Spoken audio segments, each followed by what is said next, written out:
Hello and welcome back to my channel. It's me, Lauren. Oh, excuse Mr. Fan here. I can't be bothered to move him, so he's gonna live there. It's been quite warm in the UK recently, so there's Mr. Fan. And I guess I've got new hair. You might see some videos with my old hair to begin with, because I've kind of pre-filmed a couple of different things and they're going up in different orders. But today I have my August wrap up, and in August I had a really good reading month. I managed to hit my reading goal for the whole year, which was 40 books. I didn't read 40 books this month, but since January I have read 40 books. And I've got, I don't know, because I haven't got physical copies of all of them, so we'll just get on to what I have been reading. So first I wanted to talk about two books that I DNF'd. So the first one I returned to my local library, and the other one I have here.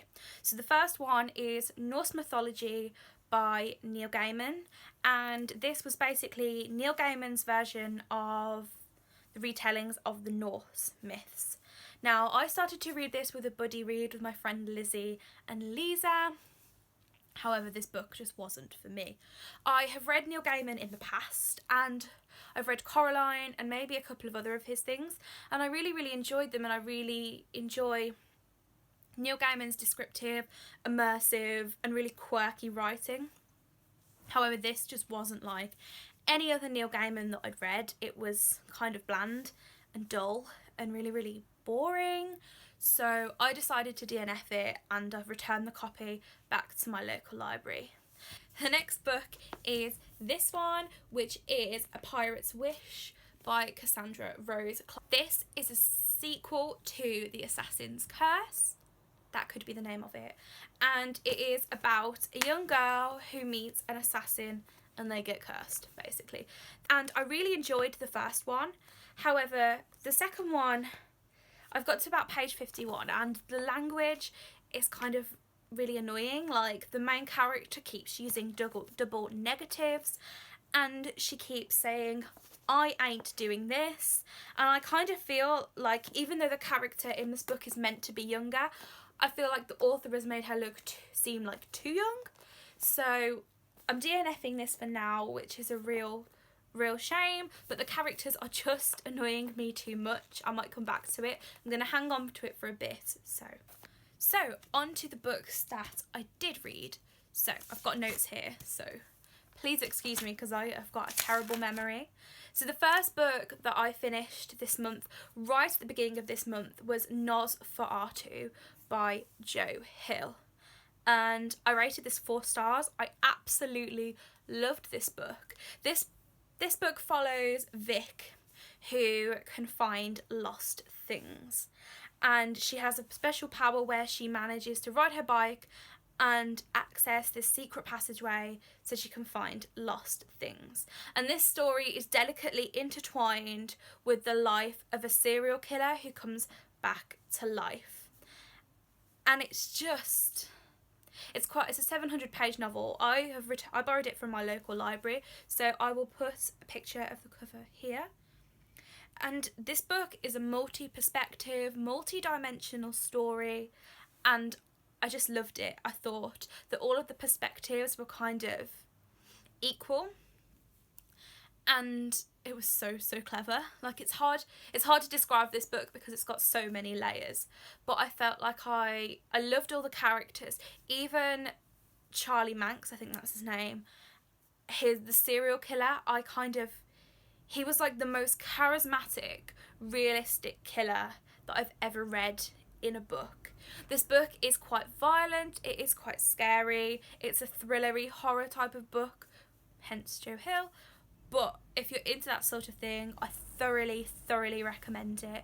I rated this 4 stars out of 5, and I will definitely be picking up more Joe Hill in the future. I have actually got his other book, Horns, out from the library at the minute, so I'm excited to read that. So the next couple of books that I read were part of the Mythtake readathon that was hosted by Ashley from A Frolic Through Fiction and Charlotte, who I don't have a channel name. I will insert their channel names down below.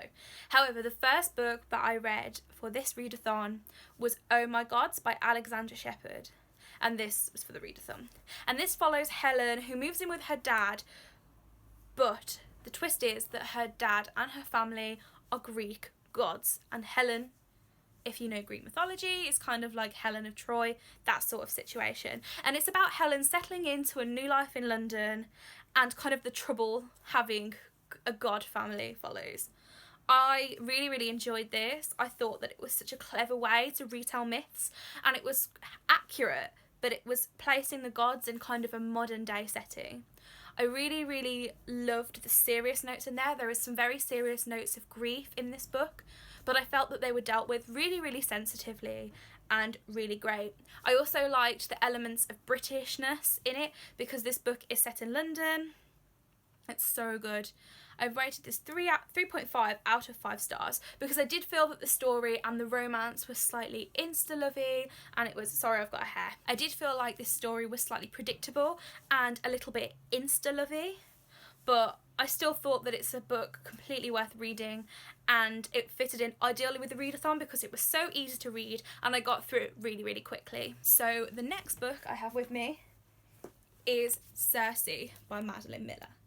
Now, I think everybody has basically heard of this book by now, but this is a reimagining of the character Circe, who has a small kind of part in Homer's The Odyssey. And this is just a retelling of Circe's story. This was beautiful, like, look at the cover. The cover is beautiful, and Madeline Miller completely did this story justice. I absolutely loved it. I thought that it was beautifully written, and I thought that the connections that it made with other areas of Greek mythology were absolutely flawless. This book was heartfelt. I felt like Circe was real, and she really, really gave her a voice that obviously isn't in the Odyssey. I felt that the plot, although it was pretty slow and it took a bit to get into, I really feel like this is a book that's going to stand up to quite a few rereads. I rated this book 4 out of 5 stars, partly because I loved it and the plot was a little bit slow, but this is just such a beautiful book. If you are interested in women's voices, in mythology, fantasy, I thoroughly recommend this. It is, I think everybody has rated it really, really highly. It's kind of done the rounds on BookTube. I love it. And I read this as part of the Mythtake readathon as well. So the next book did not go quite so well. This was The Hand, the High and the Heart, this is really hard to say, by Zoe Harrison.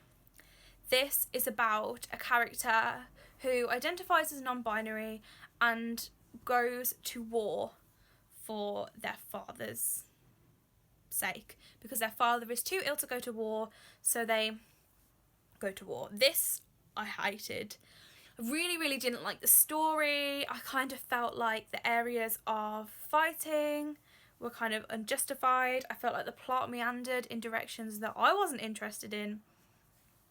I also felt like the elements of gender in there were quite poorly displayed. I know that the author had consulted people from the non-binary LGBT community before she wrote this book. However, I really just didn't like it at all. I felt like the retelling bit was kind of predictable. She didn't really do much with the retelling. And I also feel like this book, although effectively used quite a bit of Chinese folklore and mythology, I kind of felt like because I felt like it was cultural appropriation and kind of glamorized elements of Chinese culture, even though it was Chinese inspired. I really didn't like this book. I just didn't think that it was very good. It was very well done, so I rated it 1 star. I think it was quite offensive. I know other people have had mixed views about it. The story, I just feel was badly done. This next book completely took me by surprise, and I read this again as part of the Mythtake readathon.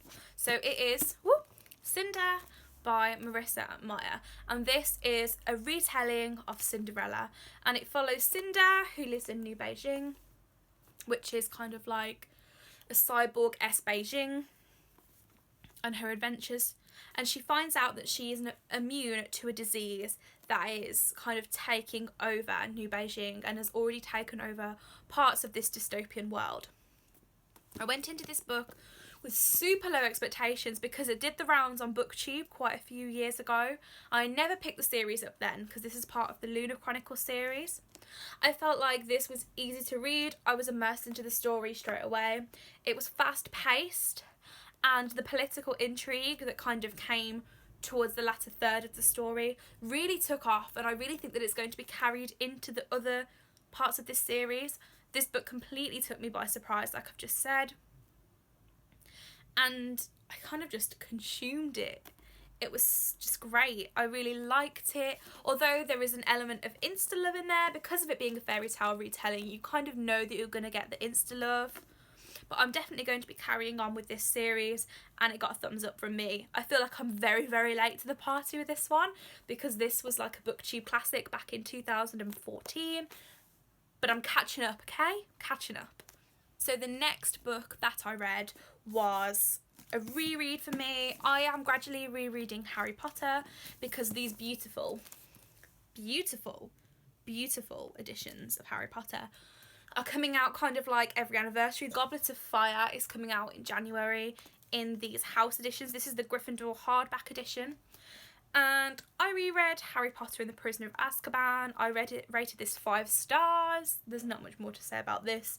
It follows Harry in his 3rd year of Hogwarts when the killer, Sirius Black, has escaped. This is literally like coming home to me. I absolutely love this 3rd book because I get introduced to some of my favourite characters like Remus Lupin and Sirius Black.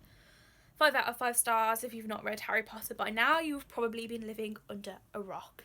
The final book that I read this month was A Court of Thorns and Roses by Sarah J. Maas. This follows Faye, who kills a fairy, and she is caught killing this fairy, and she, as payment and punishment, has to go and live in the land of the fairies. And it follows her adventures of what happens when she goes to live with them as a human. I have never read any Sarah J. Maas before. This is a slight Beauty and the Beast retelling. It has some retelling elements. It's a bit... you can see the story as it goes in. This took me by surprise. I really, really liked this. I rated it 4.5 out of 5 stars. And I think that there are areas of this story that are problematic. However, this was a really immersive, fast-paced book to read. I really enjoyed Sarah J. Maas's writing style. It is very, very quintessential of the YA fantasy genre. It's kind of like a guilty pleasure. However, this is sometimes just what I want to read. I just want to read something that is predictable, that I know where it's going-ish. However, the latter half of the book, however, introduced us to the politics of the Fae. It's very dark and gruesome in places, and I loved the kind of adult edge that this book has got. It's definitely more on the top end of YA. I wouldn't recommend it for anybody under 16. I have already ordered the sequel to this, and I'm going to be carrying on with the series again. I'm a couple of years late to the party because this did the BookTube rounds 3-4 years ago. Politics and the way the different courts came together was super good. The romance is not my favourite, and I'm hoping that maybe in the next book we get a love triangle. However, the next book is still on order. But this completely took me by surprise. I didn't expect to enjoy it as much as I did. So those are all the books that I managed to read in the month of August. It was a relatively good reading month for me. I finished university, so I had more spare time on my hands. However, I've just started a full-time job, so I don't know how much reading I'm going to get done on the evenings and weekends.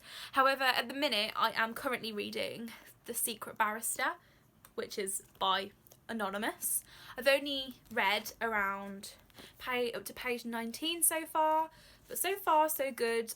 I am on a bit of this year I've been on a bit of a non-fiction hype, and this is just satisfying that kind of non-fiction craving. However, this story seems to be very well told, very immersive, even for a non-fiction book, and it is stories about working in a criminal court. So I'm super excited to read that. Let me know the books that you have read this month, in the month of August. We are still in August at the moment. And let me know what you want to read in September. I am not making a very set TBR. I am going to make a TBR for the Contemporary-a-thon in a couple of weeks' time before it launches. However, I'm a mood reader. I don't do TBRs.